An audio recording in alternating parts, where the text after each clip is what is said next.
Next ছবি ইলিয়াস ভাইয়ের সাথে আমি চলাফেরা করতেছি 5 বছর ধইরা। আর কালকে রাত্রে 12:30 বাজে বাইরে ফের পুলিশে বাড্ডা থানায় ধরে নিয়ে আসছে। তো আমি কালকে রাত্রে 2টা বাজে এখানে আসি, এখন পর্যন্ত আমি এই জায়গায়। তো আমি একটা কথা বলতে চাই, এই মারামারি বিষয়টা, গ্যাঞ্জামের বিষয়টা, এটার মধ্যে বললাম ভাই একবারে জড়িত না। মানে এটা মানে হুতাত্তানে মনে করেন অন্য এক ঝামেলার বিষয়ে মনে করেন গে হারে এই ঝামেলাটা না ফালাই। হ্যাঁ বললাম নির্দোষ, সেদিনকা ভাই বললাম আমাদের সাথেই ছিল। মানে যেদিন গ্যাঞ্জাম রয়েছে আমরা বললাম ক্লাবে ছিলাম, ক্লাব থেকে গিয়ে দেখি পরে হ্যাঁ নিউজ আমরা শুনি। ঠিক আছে, তাই এখন নির্দোষ লোক এই দেখেন ভাই, ওনার দ্বারাই আমরা 15 জন লোক মানে আমরা চলতে পারি।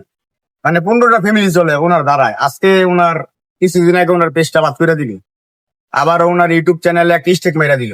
ভাই হ্যাঁ কয়দিন পর আবার বলতেছে ইউটিউব চ্যানেল বাদ করে দিল। ভাই তাহলে হ্যাঁ যদি মনে করেন হ্যাঁ যদি এরকম করে ভাই, তাহলে 15-20টা লোক, হ্যাঁ 15-20টা লোকের ফ্যামিলি চলে এবং কি আমরা চলি, তাহলে এই লোকগুলো কিভাবে চলবো? দেশবাসীর কাছে একটা কথাই বলতে চাই যে দেখেন উনি রিয়াজ ভাই হচ্ছে একবারে নির্দোষ। মানে ওনার কোনো ওই মারামারি বিষয়ে কিংবা আপনার আগে পরে গিয়ে একটু এর বিষয়ে যাচাই করে দেখেন। হ্যাঁ মারামারি বিষয়ে কোনো গ্যাঞ্জামের ভিতরে হ্যাঁ কোনো সময় পাইবেন না। মানে এইসব বিষয়ে হ্যাঁ কোনো সময় যায়ও না, কোনো গ্যাঞ্জামের বিষয় না। আরো যদি কেউ উপকার করতে পারে হ্যাঁ গুলো মানুষের উপকার করে। এই যে কিছুদিন আগে একটা লাস্ট করেছিল, হ্যাঁ বললাম ঠিকই, হ্যাঁ নিজের পকেটে টাকা দিয়া ওই লাস্ট টিকেট করে বললাম ঠিকই ওনার যে জায়গা পছন্দের জায়গা গুলো বসাই দিছে। কিছুদিন আগে আমার বউর সাথে আমার ঝামেলা হয়, আমার এগুলো আমি যাইতে চাই না, এগুলো আমার জোর করে নিয়ে আমার শ্বশুর বাড়িতে গিয়ে মিলে দিতে চাইছে। কারণ ভাই কেন মিলে দিতে চাইছে? আজকে ভালো মানুষ যদি মিলে দিতে চাইছে, যদি খারাপ হইতো তাহলে আমার বইতো, যদি খারাপ হইতো যদি খারাপ হইতো তাহলে আমার বলতো এই তুমি ওরা ছেড়ে দাও, তোমার বিয়ে করে দিতেছি। হ্যাঁ বললাম ভাই আমার এই কথা বলে নাই, ডাইরেক্টলি বলতেছে যে তোমার একটা ছেলে আছে। আমি বলছিলাম ভাইরা ভাই আমার ছেড়ে দিবো, আমি একটা বিয়ে করবো। না না তুমি এইগুলো এই কাছে একবার করো না, যেহেতু তোমার একটা ছেলে আছে তুমি বউরা আবার নিয়ে আসো। আমার জানা মতন ভাই আমি আর লোক 5-6 বছর চলাফেরা করতেছি, আমি আজও পর্যন্ত আমি দেখি নাই আর এরকম কোন গ্যাঞ্জামে কিংবা কোন মানে কোনো কিছুর মধ্যে আর আমি দেখি নাই। বললাম এই যে এইসব হামলা মামলা এসব ভাই পুরাটা মনে করেন মিথ্যা কথা, বুঝছেন ভাই?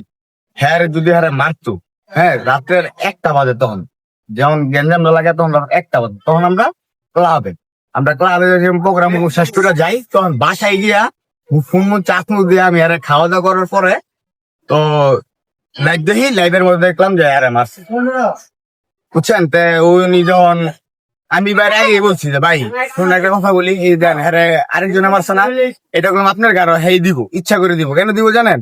কারণ ওই যে আগের থেকে আপনার লোক বাধাবাজি আছে না, ওই বাধাবাজির কারণে আপনার নামে এটা দিব। হ্যাঁ পরে যদি আমি হিরো লম্বাই সুস্থ হয় হ্যাঁ পরে দিনই দিই হ্যাঁ নাম বলতে হবে।